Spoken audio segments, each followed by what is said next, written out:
ये वाली नहीं, ये जो अभी चली है ये तो अभी लिखी गई है कुछ दिन पहले। तुलसीदास जी वाली रामायण का तो वजूद अभी से हुआ है, ज्यादा दिन नहीं हुए। रामचरितमानस का पुरानी रामायण जो 2000 साल पहले लिखी गई थी हिंदू धर्म के आस्था और अकीदे के मुताबिक, 2000 साल पुरानी जो किताब है उनकी वाल्मीकि रामायण, उसमें आज भी लिखा हुआ है कि जब रावण सीता का हरण करके ले गया और हनुमान और लक्ष्मण जब तलाश करके सीता को लेकर आए तो सीता जी अपने पति रामचंद्र जी का आशीर्वाद लेने के लिए उनके पैरों पे गिर पड़ी और उनके पैर छूने लगी कि मुझे आशीर्वाद दो, आपके आशीर्वाद से मैं बच गई। और हनुमान जी ने और लक्ष्मण ने हमको रावण के चंगुल से निकाल लिया और बचा लिया, और रावण हमारी इज्जत पर हाथ नहीं डाल सका, ये लोग हमें बचा कर लाए। तो रामचंद्र जी के जब पैर छुए, अपने पति के जब पैर छूने लगी, तो वाल्मीकि रामायण में लिखा रामचंद्र जी ने उठा लिया अपनी पत्नी को, पैर नहीं छूने दिए, ये कांधा पकड़ा और खड़ा कर दिया और क्या कहा, राम रामाय नमः, राम रामाय सत्यम अस्ति।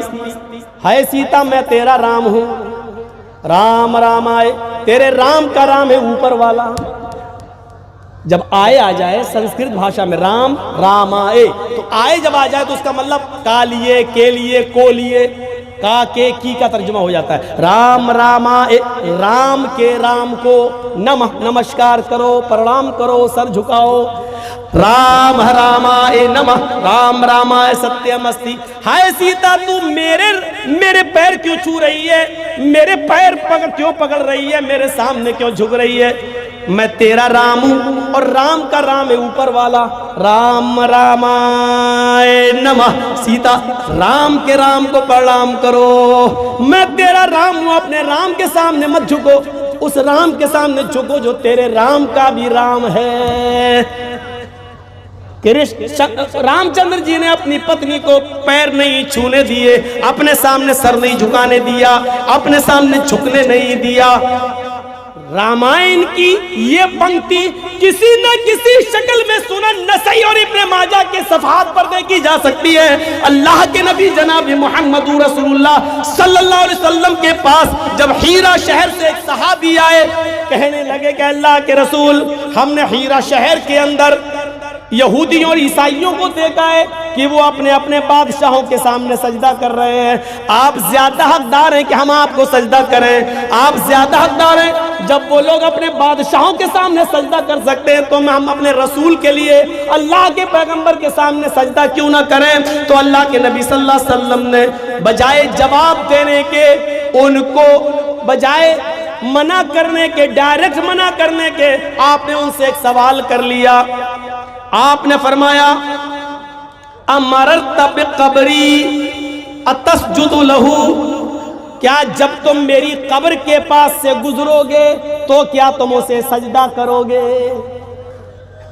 पढ़िए इब्ने माजा, अल्लाह के नबी क्या कह रहे हैं, अबू दाऊद क्या कह रहे हैं अल्लाह के नबी।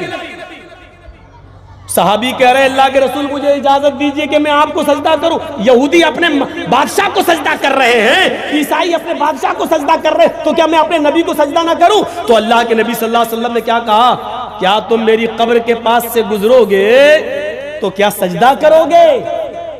सवाल हो रहा है जिंदगी में सजदा करने का, मुझे इजाजत दीजिए कि मैं आपको सजदा करूं। और आपको फिक्र है इंतकाल के बाद की, क्या मेरे कब्र के ऊपर से गुजरोगे, पास से गुजरोगे तो सजदा करोगे। मतलब क्या था, जिंदगी में तो मैं करने नहीं दूंगा, जब तक मैं जिंदा हूं तो मैं रोक लूंगा, ये शिर्क के दरवाजे कभी खुलने नहीं दूंगा। मेरी जिंदगी में तो कभी हम अपने सामने सर झुकाने नहीं देंगे तुम्हें, लेकिन फिक्र हुई इंतकाल के बाद की, ऐसा ना हो कि मेरे इंतकाल के बाद जैसे यहूद और नसारा ने अपने अपने नबियों की कब्रों को सजदा गाह बना लिया, ये लोग भी कहीं मेरी कब्र को सजदा गाह ना बना ले, चूमने चाटने की जगह ना बना लो। तो आपने फौरन सवाल कर दिया, क्या तुम मेरी कब्र के पास से गुजरोगे तो सजदा करोगे।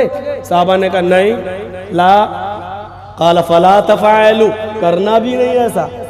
देखिए अबू दाऊद के अल्फाज, फला तफ़अलू, ऐसा करना भी नहीं, मेरी कब्र के पास से गुजरो तो उसको सजदा करना भी नहीं। इसके बाद आपने क्या फरमाया, रामचंद्र जी वाली बात, क्या कहा, मेरे सामने क्यों झुक रही है, झुकना है तो ऊपर वाले के सामने झुक, अपने राम के को रमा कर, नमस्कार कर, झुक।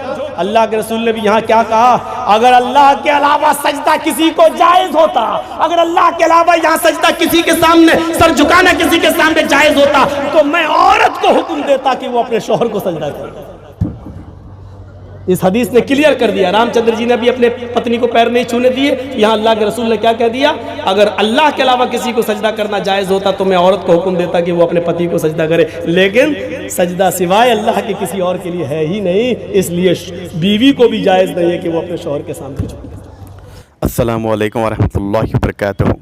उम्मीद करता हूँ दोस्तों आप सभी लोग खैरियत से होंगे, और ये भी उम्मीद करता हूँ दोस्तों कि आपको वीडियो पसंद आया होगा। अगर आया है तो लाइक कमेंट शेयर कर दीजिए और हमारे चैनल को सब्सक्राइब कर लीजिए। तो फिर इंशाल्लाह फिर मिलेंगे अगली वीडियो में, तब तक के लिए अपना ख्याल रखिए। अल्लाह हाफिज़। अस्सलामु अलैकुम।